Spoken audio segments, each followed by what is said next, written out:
Yeah, my name is Julius Muchemi. I am working with ERMIS Africa, that is Environmental Research Mapping and Information Systems in Africa, and I am the Executive Director. Julius, during your participation in this workshop, we have noticed that you've been working very closely with the communities in Mau Forest. Can you briefly tell us how you've been addressing the issues of land and tenure issues using the PGIS?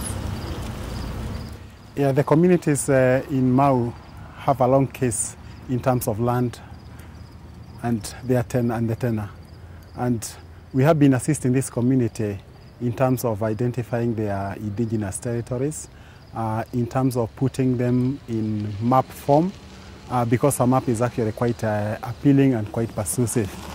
And the community has actually been delineating their territories, and we have been coaching them how to come up with maps that they can actually be able to use to advocate for rights to their land. Also in terms of identifying resources and how they can manage their resources, and also their culture, because it is spread around the forest.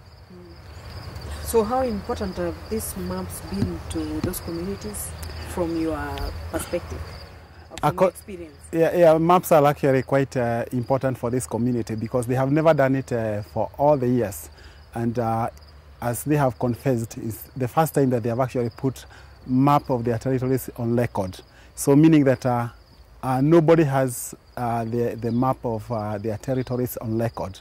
And if they are going to put them on record, then that is actually an evidence that actually they own this area within Mau, because they know it, they identify, they know each and every part, and they know the resources that are there, they know the animals, they know all the plants, and everything that actually they are associated with.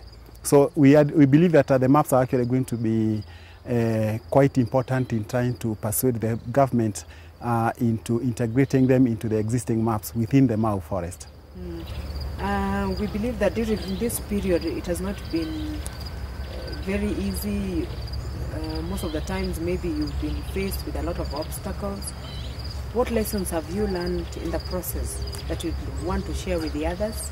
Yeah, one lesson I've learned is that communities are actually able to map, but they need actually to be taken through the mapping as a process. They must actually learn the techniques that are actually involved so that those maps can actually be accepted or they can actually be looked at by the government, and the government makes sense out of them.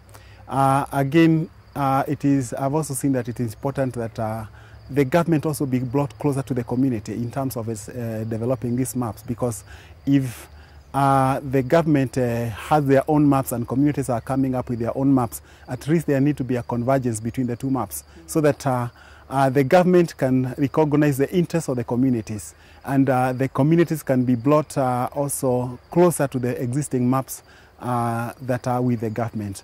I've also realized that it is quite important that communities be involved in policy making, so that if there are policies that are being formulated for forest management or any other kind of natural resource or even land, then the communities need actually to be involved so that their interest and also their rights can actually be incorporated within the policy, so that we don't have policies that are actually working against the community.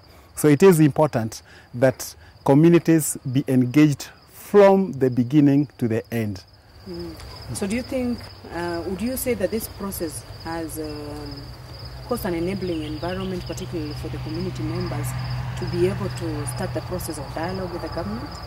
Actually, I would say that mapping is the beginning of the process, of the dialogue process, of advocacy process. Because when they map, they include themselves into the maps that are actually existing. It means that they exist. And because if you are not on the map, then you don't exist.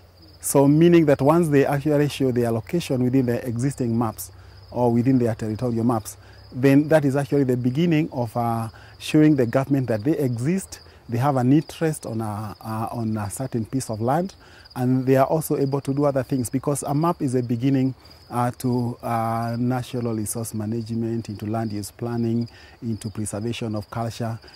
So that once they develop the map, that is actually a working platform, is a planning platform, is a dialogue platform, and any other kind of activity that communities engage in for sustainable development. Okay, apart from that, what about the issue of conflict resolution? Have they been able to use it to resolve their conflicts? Has it contributed maps are quite key, because they also reveal all the stakeholders within a certain piece of land. And like the case of Mau, on June 4th, that is this year, we actually held a kind of an extrajudicial meeting with all the stakeholders within Mau, and especially those who are involved in the case that is already in court. And what was interesting is that we were using a map showing where each and every stakeholder is, and then we were asking ourselves, actually with the community and also with the other stakes in Mau, now what is actually the problem? And we find that it is actually a beginning point of identifying the interest and looking at the areas, or looking at how the conflicts are actually conflicting, the interests are conflicting. And from there, then people can actually be able to ask ourselves, why are we actually fighting? We are actually living in the same space. And how can we actually best manage our resources without actually being in conflict with each other? So I would say that maps are actually quite powerful, because they can show the relationship in resource utilization. They can also show conflict in terms of occupation of land, in terms of ownership, because ownership is actually found on actually a map. So I would say that maps are actually quite powerful, because they can actually reveal the conflicts within a piece of land or within a territory. Thank you.